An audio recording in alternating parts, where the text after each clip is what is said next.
उपासकानां यदुपासनीयम् उपात्तवासं वटशाखिमूले तद्धाम दाक्षिण्यजुषा स्वमूर्त्या जागर्तु चित्ते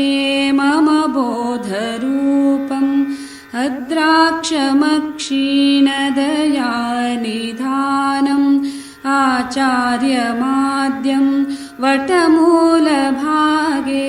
मौनेन मन्दस्मितभूषितेन महर्षिलोकस्य तमोनुदन्तम् विद्राविताशेषतमो गणेन मुद्राविशेषेण मुहुर्मुनीनां निरस्य मायां दयया विधत्ते देवो महांस्तत्त्वमसीति बोधम् अपारकारुण्यसुधातरङ्गैः अपाङ्गपातैरवलोकयन्तम् कठोरसंसार निदाघतप्तान् मुनीनहं नौमि गुरुं गुरूणां ममाद्य देवो वटमूलवासी कृपाविशेषात् कृतसन्निधानः ओङ्काररूपामुपदिश्य विद्याम् आविद्य कध्वान्तमपाकरोतु कलाभिरिन्दोरिव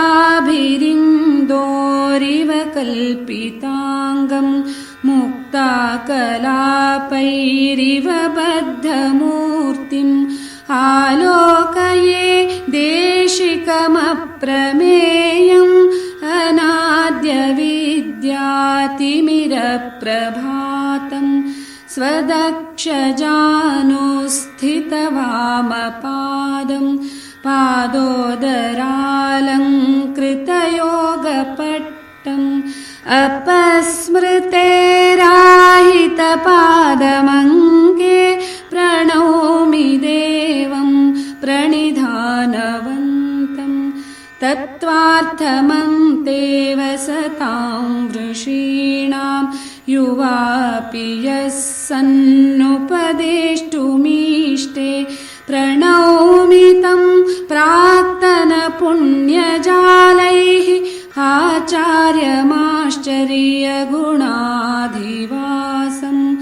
एकेन मुद्रां परशुङ्करेण करेण चान्येन मृगं दधानः स्वजानुविन्यस्तकरः पुरस्तात् आचार्यचूडामणिराविरस्तु आलेपवन्तं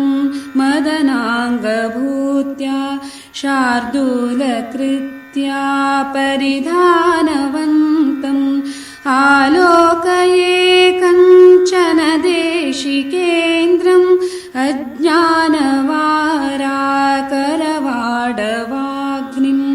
चारुस्मितं सोमकलावतंसं वीणाधरं व्यक्तजटाकलापम् उपासते केचन योगिनस्त्वाम् उपात्तनादानुभवप्रमोदम् उपासतेयं मुनयः शुकाद्याः निराशिषो निर्ममताधिवासाः तं दक्षिणामूर्ति तनुं महेशम् उपास्महे मोहमहार्तिशान्त्यै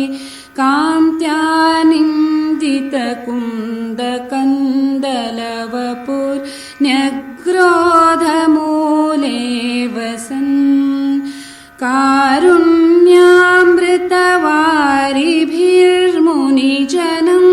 सम्भावयन् वीक्षितैः मोहध्वान्तविभेदनं विरचयन् बोधेन तत् तादृशा देवस्तत्त्वमसीति बोधयतु मां मुद्रावता पाणिना अगौरगात्रैरललाटनेत्रैः अशान्तवेषैरभुजङ्गभूषैः अबोधमुद्रैरनपास्तनिद्रैः अपूर्णकामैरमरैरलम्नः दैवतानि कति सन्ति चावनो नैव तानि मनसो मतानि मे दीक्षितं जडधियामनुग्रहे दक्षिणाभिमुखमेव दैवतं मुदिताय मुग्ध शशिनावतंसिने भसितावलेप रमणीयमूर्तये जगदिन्द्रजालरचनापटीयसे महसे नमोऽस्तु वटमूलवासिने व्यालम्बिनीभिः परितो जटाभिः कलावशेषेण कलाधरेण पश्यल्ललाटेन मुखेन्दुना च प्रकाशसे चेतसि निर्मलानाम् उपासकानां त्वमुमासहायः पूर्णेन्दुभावं प्रकटीकरोषि यदद्यते दर्शनमात्रतो मे द्रवत्यहो